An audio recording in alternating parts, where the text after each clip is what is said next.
Guys, today I'm looking at this MacBook Air 13-inch Retina 8th generation, and I'll be giving you the top 5 pros and cons to why you would go for this over the MacBook Pro. Okay, so as you can see, really nice color, really small, light, and I've read a few things around the keyboard. This has sort of got a flat keyboard to it, and this has got much more raised keys. I find I've seen quite a lot of comments that it's more difficult to use. Haven't found it at all. Really good. And out of the box, it simply comes with a really diddy little mains adapter, and it is a Thunderbolt 3 connection. The biggest pro for me was I didn't want to go up into the 1,700 upwards price bracket, which the MacBook Pro seemed to be in. This one came in at about $10.49 off Amazon. The second pro for me is its sleekness and its beautiful color. You know, it really is. It really sets it off this goldy rose gold color. The third pro to it is the lightness. You know, this is coming in, I understand, 1.25 kilograms. Tiny little pack. I've got my other one here if I can pull it up. So this one is you know, quite a chunky comparison.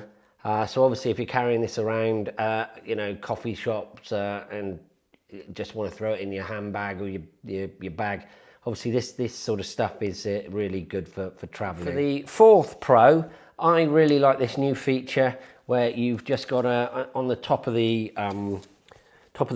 keyboard unit here, you've got a fingerprint recognition. Pro number 5 is the battery life on this. It's up to 12 hours, so that gives you obviously a whole day to use the machine. The cons of this machine, which aren't so good as the older MacBooks, which I understand is across the board irrespective of MacBook Pro or MacBook Air, is now they're starting to bolt things down so you have to buy a new one sooner, is they are hard wiring, soldering in the memory and anything to do with the specification.